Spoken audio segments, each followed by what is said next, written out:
தோழர்களுக்கு வணக்கம். இன்னைக்கு வீடியோவில் ஒரு 3 நாளைக்கு முன்னாடி இயக்குனர் பா ரஞ்சித் அவர்கள் ஸ்டேஜில் இன்னைக்கு நடக்கிற இந்த டிவிகே ஆட்சியை கிளிகிளின்னு கிழிச்சிருக்கிறாரு. அவர் இந்த மாதிரியான ஒரு பேச்சுக்கு நிறைய தரப்பிலிருந்து எதிர்ப்பு வருது. ஒன்று டிவிகே சைட்லேருந்து எதிர்ப்பு வருது. அது நியாயம். ஏன்னா டிவிகே ஆட்சியை அவர் குறை சொல்லி பேசுறாரு, எமோஷ்னலாக இது பண்றாரு. ஏன்னா அவர் ஒரு பெரிய இயக்குனர், ஒரு பெரிய செலிபிரிட்டி. அப்படி இருக்கும்போது நிறைய மக்கள் இதை பார்த்து டிவிகேக்கு எதிராக திரும்புவாங்க அப்படின்ற விஷயம் எனக்கு புரிஞ்சிக்க முடியுது. ஆனால் அவருடைய பேச்சில் சில பேர் என்ன பண்றாங்கன்னா, டிவிகேக்கு எதிராக இருக்கிறவங்க கூட என்ன பண்றாங்கன்னா அவருடைய பேச்சுக்கு எதிர்ப்பு தெரிவிக்கிறாங்க. அப்படி பா ரஞ்சித் அவர்கள் என்ன பேசினாரு, டிவிகே ஆட்சி என்னென்ன குறை சொன்னாரு, அவருடைய வீடியோ மூலமே நான் எக்ஸ்பிளைன் பண்ணலான்னு ஆசைப்படுறேன். ஆனால் ஒரு விஷயம் என்னன்னா, டிவிகேவை எதிர்க்கிறவங்க கூட எதனால பா ரஞ்சித் அவர்களை எதிர்க்கிறாங்க அப்படின்ற விஷயம் என்னுடைய மைண்ட்ல இருக்கிற விஷயத்த நான் விளக்கத்துக்கு ட்ரை பண்றேன். வாங்க வீடியோ.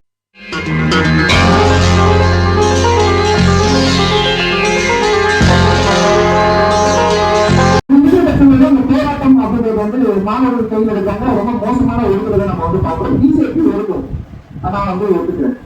தமிழக அரசு ஒழுக்கணும் கேள்வி. அதாவது பிஜேபி என்பது ஒடுக்கும். ஏன்னா நீட்டுக்கு ஆதரவானவர்கள் அண்ணாமலை முதற்கொண்டு யாரெல்லாம் தமிழ்நாட்டினுடைய பிஜேபியினுடைய பிரதிநிதியா இருந்திருக்கிறாங்களோ அவங்க இந்த சங்கிகள் எல்லாமே நீட்டுக்கு ஆதரவு கொடுப்பாங்க. ஆனா இன்னைக்கு இருக்கிற டிவிகே ஏன் மாணவர்களுடைய போராட்டத்தை ஏன் ஒடுக்கும்?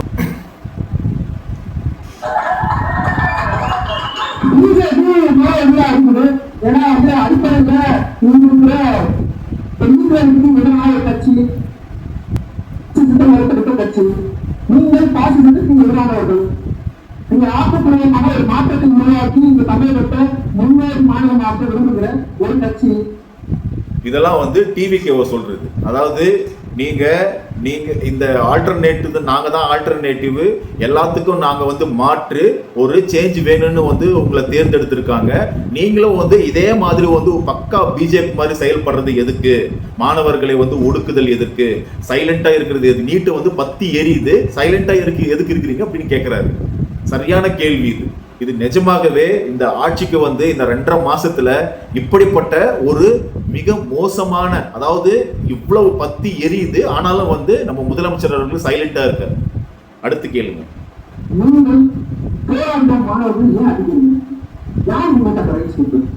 எல்லா கட்சிகளும் சட்டமன்றத்துல தீர்மானம் போட்டு நீட்டுக்கு எதிராக தீர்மானம் போட்டு பல வருஷம் ஆகுது. அப்போ இங்க டிஎம்கே நீட்டுக்கு எதிராக அந்த தீர்மானத்தை போட்டு ஆளுநருக்கு கொடுத்து ஆளுநர் அதை ஜனாதிபதிக்கு அனுப்பாம அப்படியே வச்சிருந்து அதுக்கப்புறம் பல சட்ட போராட்டங்களை நடத்தி அவங்க அதை அமைச்சு ஒரு நீதிபதியினுடைய தலைமையில ஒரு குழு வைக்கிறாங்க. மக்கள்கிட்ட கேட்கறாங்க, கருத்து கேட்கறாங்க. எல்லா மக்களுக்கும் நீட்டு மேல எதிர்ப்பு இருக்கு, ஆதரவு இருக்கான்னு. அப்போ அந்த அறிக்கையும் அமைச்சிருக்கிறாங்க. இப்படிப்பட்ட ஒரு தமிழ்நாட்டுல ஒரு போராட்டம் நடக்குது, நீங்க போலீஸை கொண்டு அடிக்கிறீங்க. அது எதனால அப்படின்னு நாக்க புடிங்கிற மாதிரி கேட்கிறாரு. கேளுங்க.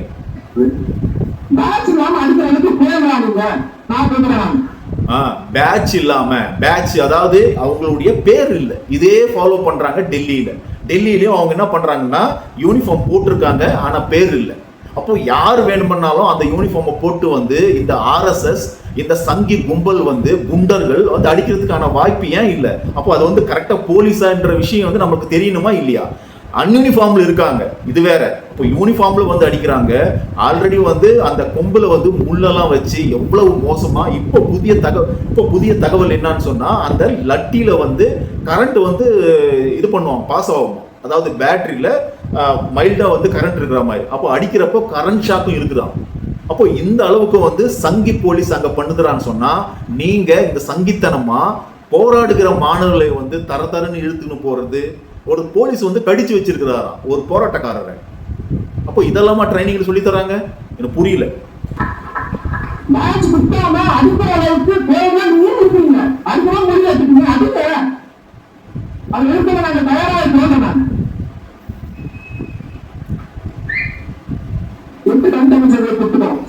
இதான் அது 8 தலித் அமைச்சர்கள் என்னைக்கும் தலித் பிரச்சனை கிட்டத்தட்ட 2 மாசம் ஆயிடுச்சுங்க. இதைத்தான் நான் வந்து ஆரம்பத்திலே சொன்னேன். அடையாள அரசியல் வந்து டிவிக்கே பண்றாங்க. ஏற்கனவே வந்து நீங்க ஏமாந்தீங்க. அண்ணன் ரஞ்சித் அவர்கள் தான் எத்தனையோ எம்எல்ஏக்களுக்கு வந்து சீட்டு கொடுத்துருக்குறாங்க. தலித் எம்எல்ஏக்களும் சீட்டு கொடுத்து ஜெயிச்சிருக்கிறாங்க. அப்போ பொது தொகுதியில எந்த தலித்துமே வந்து நிக்கல, அதுதான் உண்மை. அப்போ ரிசர்வேஷன் தொகுதியில அதுவும் வந்து ஒரே ஒரு காங்கிரஸ் தலித் எம்எல்ஏ தான் நின்று இருக்காரு. அவரும் வந்து இங்க குழந்தைகள் மேல வந்து இங்க பேட் டச் பண்ணிட்டு இருக்காரு. அந்த எம்எல்ஏ வெக்கமா இருக்கு. எச்சராஜா சொல்ற மாதிரி வெக்கமா இல்லை உங்களுக்கு அப்படின்ற மாதிரி இருக்கு. அப்போ அந்த அளவுக்கு வந்து பொய் பிரச்சாரம் அந்த கட்சி வந்து முதலமைச்சரா மாறினதுக்கு அப்புறமா என்ன மாதிரியான ஒரு பொய் பிரச்சாரம் பண்ணிட்டு இருந்தாங்க. அப்புறம் வந்து தலித் அமைச்சர்கள் அதிகமா இருக்கிறது இந்த ஆட்சியில தான். அது ஒத்துக்கிறேன். 8 டிஎம்கே ஆட்சி, டிஎம்கேல வந்து 6 இருந்தாங்கன்னு நினைக்கிறேன், 6 5 இவங்க வந்து அதிகமா இருக்கிறாங்க. ஆனா செயல்பாடுகள் என்ன அப்படின்னு நான் கேட்கல, அண்ணன் கேட்கிறாரு. அதாவது வன்னியரசு தலைவரை தவிர நீங்க 7 தலித் அமைச்சர்கள் 2 தலித் பிரச்சனை பேசுறாங்க. ராஜ்மோகன் அமைச்சர் ராஜ்மோகன் தலித் பெருமாள் தலைவர் முன்னேறா உண்மையே தெரியும்.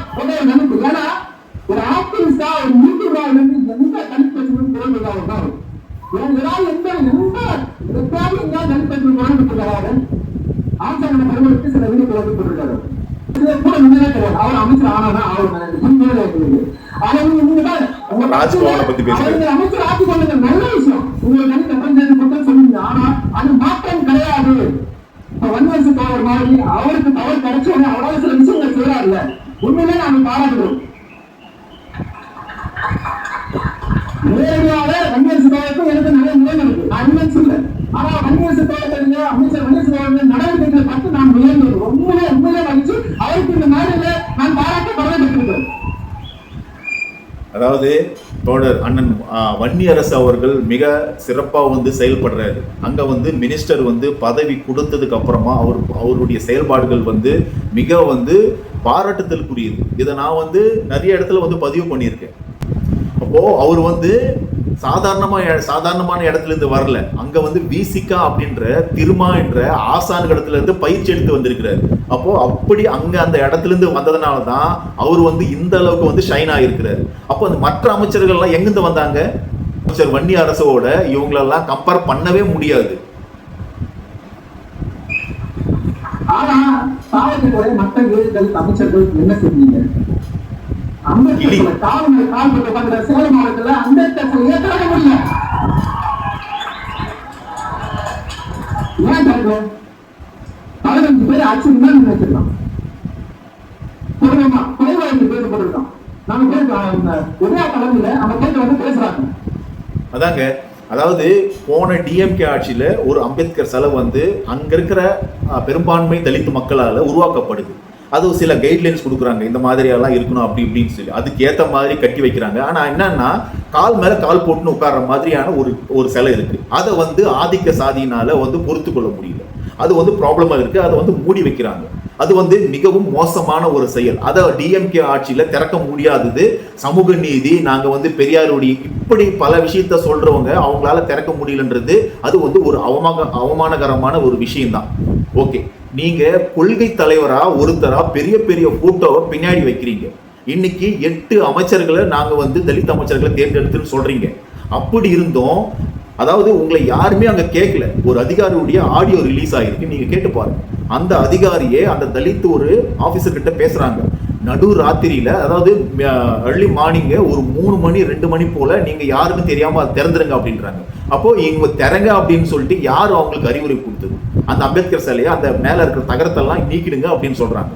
அப்போ உங்களால அதை ஆர்கனைஸா, உங்களால அதை அதிகாரப்பூர்வமா திறக்க முடியலன்னா நீங்க டிஎம்கே ஆட்சியில் இருந்தது போல அப்படியே விட்டுறலாம்.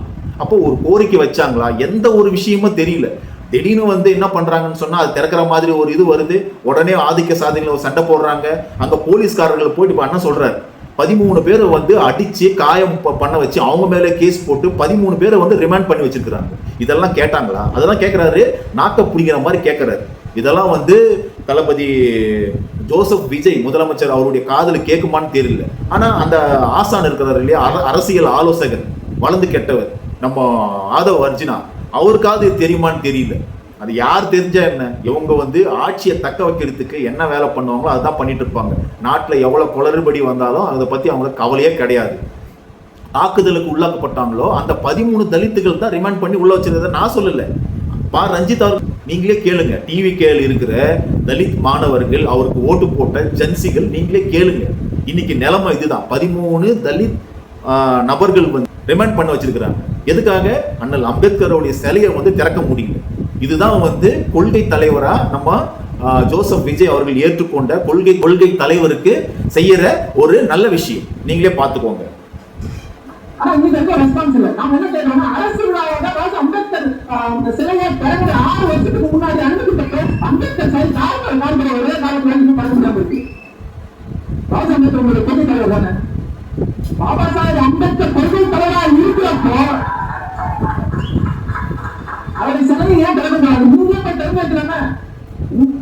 சீமான் அண்ணன் சொல்றாரு இல்லையா, வாய்ப்பு இல்ல ராஜா, வாய்ப்பு இல்ல.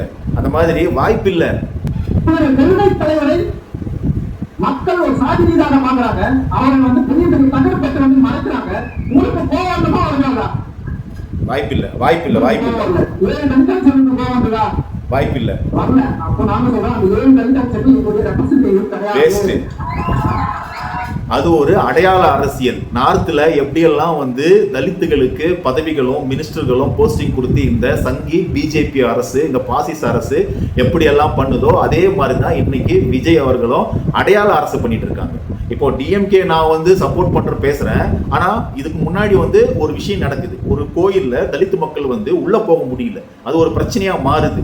அன்னைக்கு பாமகவை சேர்ந்த பாலு அவர்கள் என்ன பண்றாருன்னா, அந்த மக்களை வந்து எங்க கோர்ட்டுக்காவது போயிட்டு நான் வந்து வன்னிய மக்களை மட்டும் நான் கூட்டு போவேன், அப்போ தலித் மக்களை வேணாம், அதாவது அவங்களுடைய உரிமையா அது, அந்த மக்கள் மட்டும் போறது அது உரிமையா அப்படின்னு சொல்லி என்ன பண்றாருன்னா, பாமக இருக்கிற பாலு அவர்கள் வந்து அந்த மக்களை வந்து கூட்டி ஒரு பிரச்சாரம் பண்றாரு. ஆனா டிஎம்கே ஆட்சி என்ன பண்ணுச்சுன்னா, டேய் நீ மட்டும் எப்ப போக முடியும், அந்த கோயிலுக்கு ஒரு பூட்டு போடுறோம் பாடுறான்னு ஒரு பூட்டு ஒன்று போட்டு விட்டார். அப்போ அண்ணன் திரும்ப வந்து ஒரு ஸ்டேஜில் அதை பேசும்போது பெரிய பூட்டை ஒன்று போட்டு வச்சிருக்கிறாங்க, பாலு போய் அந்த பூட்டை பூச்சி தொங்க அப்படின்னு. அப்போ அந்த ஸ்டேஜில் வந்து அவ்வளவு கரகொலி அவ்வளவு ஃபன்னாகவும் சொல்லியிருப்பார். அப்போ போன ஆட்சியில் என்ன பண்ணாங்கன்னா, முடியலையா அந்த பூட்டு, அப்போ இப்பவும் வந்து அம்பேத்கர் சிலை திறக்க முடியலையா, அதை அப்படியே மூடி வை, பிரச்சனை இல்லை. ஆனா என்ன பண்ற, ஒரு அதிகாரியை வந்து ஆடியோ மூலம் பேச வச்சு மக்களை வந்து அதை திறக்க வச்சு இன்னைக்கு வந்து 13 பேர் வந்து உள்ள இருக்கிறாங்க, கேஸ் ஆகிட்டு இருக்காங்க. இதெல்லாம் தேவையா? இந்த லட்சணத்துல நான் வந்து எல்லாத்துக்கும் பாதுகாப்பு கொடுத்துருவேன், பெண்களுக்கு பாதுகாப்பு கொடுத்துருவேன், அதை கொடுத்துருவேன், இதை கொடுத்துருவேன், எல்லாம் ஸ்கிரிப்டில் இருந்தா என்ன ஒன்னா பேசுவாங்க. அப்போ இந்த தலித் மக்கள் வந்து புரிஞ்சுக்கணும் இன்னைக்கு அரசியல் சூழல் என்ன, அப்போ எந்த இடத்துல எந்த கட்சிகள் எந்த விஷயத்துல ஃபேவர் பண்ணுது அப்படின்றத நம்ம புரிஞ்சுக்கணும். இப்போ எந்த எதுவுமே புரியாம ஒருத்தர் சினிமாவில் வந்து டான்ஸ் ஆடிட்டா, ஒரு 10 படத்துல மசாலா படத்துல நடிச்சுட்டா உடனே எல்லாத்தையும் நிமித்தி விடுவாரு, எல்லாம் நினைக்கிறது எவ்வளவு மோசமான சிந்தனை அப்படின்றத நான் சொல்ல, அண்ணனே சொல்லிட்டு இருக்காரு. நாங்கள் அங்கே போராடுறோம். இன்னும் கூட நீங்க வந்து இப்ப புதுசா ஆட்சி பண்ணிருக்கீங்க, ஓகே எடுத்துக்கோங்க, நம்ம என்ன கேட்கிறோம்னா, வாங்க உங்களுடைய தலைமையை சேலம் மாவட்டத்தில் இருக்க வந்து அம்பேத்கர் சிலையை நம்ம வந்து திறப்போம். ஒரு பெரிய அரசியலாக கொண்டாடுறோம். வாய்ப்பு இல்லை.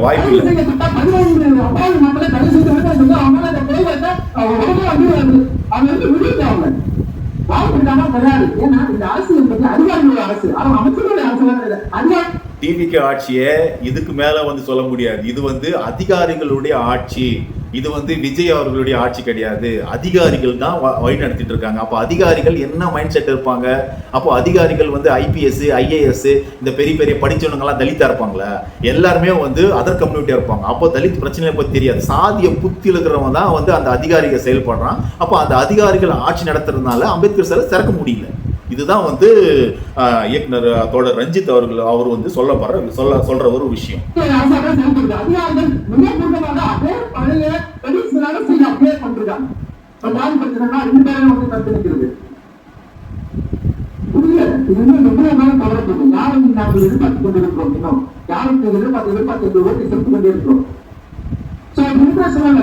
இன்னைக்கு நீட்டுக்காக போராடுற முன்னோக்கு மாணவர்கள் நிறைய அறிவாளர்களை பார்க்கிறப்ப வந்து உண்மையே அந்த வீரத்தில் வந்து இருக்கிற முடிவை பார்க்கலையா? பார்க்க மாட்டாரு. முதல்வர் எங்க பார்ப்பாரு? முதல்வர் முதல்ல எந்த கிரகத்தில் இருக்கிறாரு, தமிழ்நாட்டில் இருக்கிறாரு, இந்த ஏரியாவில் இருக்கிறாருன்றத எந்த ஒரு அப்டேட்டும் கிடையாது. ஏன் அவர் இந்த விண்ணப்பத்தை பார்க்கல? ஏன் தெரிஞ்ச காவலர்கள் வந்து அவரை ஒழிக்க வேண்டும்? நீங்க தான் நீட் எதிர்ப்பாளர் தானே. நீட்டை நீங்க எதிர்த்து நீட்டை வைக்கணும் ஒரு கொள்கை உங்களுக்கு திட்டம் இருக்கு. அப்ப நீங்க இறக்க கொடுங்க, ஒரு பெரிய இறக்க கொடுங்க. முதலாவது விஜய் அவர்கள் வந்து நீட் எதிர்ப்பாளர் அப்படின்றத தோழர் ரஞ்சித் வந்து சரியா புரிஞ்சுக்கலன்னு நினைக்கிறேன். அவர் வந்து நீட்டு ஒரு கோச்சிங் சென்டருடைய பார்ட்னரா இருக்கிறத அப்துல் கலாம் அவர்களுடைய ஆலோசகர் பொன்ராஜ் அவர்கள் வந்து இதுக்கு முன்னாடி ஒரு வீடியோவில் வந்து சொல்லியிருக்கிறாரு. அதை நீங்க கேளுங்க. அவர் வந்து நீட்டுக்கு எதிரானவர் கிடையாது. இந்த மாதிரியா பேசினா மக்கள் வந்து வாக்கு போடுவாங்க, நம்ம முதலமைச்சர் ஆயிடுவோம். அதுக்கப்புறமா இங்க இருக்கிற இந்த திராவிடியன் ஐடியாலஜியை உடைச்சி நம்ம பிஜேபியுடைய ஏஜென்ட் தான் விஜய் அவர்கள். அதை முதல்ல நம்ம புரிஞ்சுக்கணும். அதை எல்லாரும் புரிஞ்சுக்கினாங்கன்னா பிஜேபி என்பது நாட்டுக்கே கேடு. அப்போ தமிழ்நாட்டுக்கு எவ்வளவு கேடானது நீங்க புரிஞ்சுக்கணும். அப்போ பிஜேபியுடைய ஏஜென்ட் தான் ஜோசப் விஜய் அவர்கள். பேருக்கு முன்னாடி ஜோசப், ஆனா பண்றதெல்லாம் சங்கித்தனங்கள். மாணவர்கள் போராடட்டும், அவர்கள் போராடட்டும், மாணவர்கள் போராட்டத்தை வந்து சீர்கு கொடுங்க. இதுதான் இந்த முக்கியமான கோரிக்கையை நாம் இருக்கிற மாணவர்களுக்கு போராடுவதற்கான ஒரு இடத்தை அரசியல் நிர்ணயித்துக் கொடுங்க. அது கொடுக்கிறப்ப உங்களோடு சேர்ந்து நாங்களும் போராடுகிறோம். உங்களோடு சேர்ந்து நாங்கள் கனவு கண்ட நீட்டை முற்றிலுமாக ஒழிக்கலாம். வாங்க முதல்வராக. வாய்ப்பில்லை. முதல்ல வந்து எங்க இருக்கிறாரு அப்படின்ற விஷயத்தை தெரிஞ்சுக்கினாவே போதும் நமக்கு. இப்போ அவர் வந்து போராட்டத்துக்கு வேற வருவாரா? அன்னைக்கு ஆதவ் அர்ச்சனா ஒரு நர்சஸ் போராட்டம் நினைக்கிறேன், அவங்களை ஏதோ வந்து கவர்மெண்ட் போஸ்டிங் தரல, ஏதோ நடு வீதியில வந்து நின்றுட்டு போராட்டம் இருக்கிறாரு. நின்றுட்டு நெடுமரம் மாதிரி அந்த பெரிய பனைமரம் மாதிரி நின்றுட்டு அந்த நர்சஸ் கிட்ட வந்து பேசுறாரு. அப்போ வந்து நடுத்தெருவில் நின்று போராட்டம் தெரியல. இப்போ வந்து குறிப்பிட்ட இடத்துல தான் போராடணும் அப்படின்னு பசங்களை வந்து போராடுற இந்த கம்யூனிஸ்ட் சார்ந்த அந்த ஐடியாலஜி சார்ந்த அந்த மக்களை வந்து அந்த சின்னஞ்சிறு அந்த பசங்களை வந்து அடிச்சு தரன்னு இழுத்து அந்த வேனுக்குள்ள தூக்கி போட்டு நாயை தூக்கி போடுற மாதிரி தூக்கி போட்டுன்னு போறீங்க. நடந்து ஒரு 3-4 மாசத்துக்கு முன்னாடி நீங்க நடுத்தெருவில் நின்னீங்க. இப்போ நடுத்தெருவில் நிற்கிறவங்கள நாய் இழுத்துன்னு போறீங்க. இப்போ ரஞ்சித் அவர்கள் வந்து உண்மையாகவே இந்த ஆட்சியை பொறுப்பேற்று இந்த டைம்ல வந்து கிளின்னு கிழிக்கிறது என்பது ஒரு தில்லு வேணும் அதுக்கெல்லாம். இப்போ மற்ற இயக்குநர்கள் எல்லாம் இந்த மாதிரி எல்லாம் எதுவுமே பேசல. இப்போ தோழர் ரஞ்சித் அவர்கள் வந்து இந்த மாதிரியான பேசிய விஷயம் வந்து இன்னைக்கு வந்து சோசியல் மீடியாவில் 2 விதமா இது பண்றாங்க. இப்போ நீட்டு பிரச்சனையில ஏன் இந்த மாதிரி பேசணும்? அவருடைய பிரச்சனையை பேசுறாங்க. அவருடைய பிரச்சனையை பேசுவாரா? அவருடைய நியாயத்தை நீங்க எப்போ தலிதா மாதிரி நீங்க ஃபீல் பண்ணிருக்கீங்க? அப்போ இன்னைக்கு வந்து இந்தியா என்ன பொறுத்த வரைக்கும் இந்தியா வந்து 3 வகையான இந்தியா இருக்கு. ஒன்று வந்து பார்ப்பனர்களுடைய இந்தியா. அப்போ பார்ப்பனர்களுடைய இந்தியான்றது மிக சுகபோகமான ஒரு இந்தியா. அவங்களுக்கு வந்து போராட வேண்டிய அவசியம் இல்லை. தங்களுடைய உரிமைக்காகவோ விலைவாசி உயர்வுக்காகவோ எந்த விஷயமும் அவங்க போராட வேண்டிய அவசியமே கிடையாது. ஏன்னா அவங்களுக்கு 100ல் 80-85% இருக்கிற மக்களுக்கு வந்து சஃபிஷியன்டான எல்லா பணமும் செல்வமும் எல்லா சொத்துக்களும் இங்க வந்து ஈஸியா கிடைச்சிடும். அப்போ மிச்சம் இருக்கிற ஓபிசி மக்கள் என்ன பண்றாங்கன்னா இவங்களுக்கு சொம்பு தூக்குற வேலையை பார்ப்பாங்க.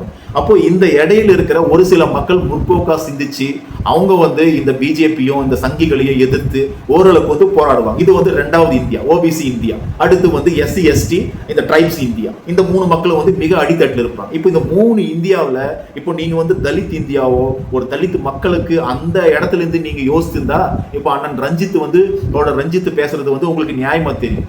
அவர் போட்ட ஸ்டேஜ், அவர் அடிமட்டத்திலிருந்து வளர்ந்தாரு. அவருடைய திறமையால இன்னைக்கு வந்து பெரிய இயக்குனரா இருக்கிறார். அப்படி இருக்கும்போது அவர் போட்ட ஸ்டேஜில் அவருடைய ப்ராப்ளத்தை வந்து சொல்லக்கூடாதா?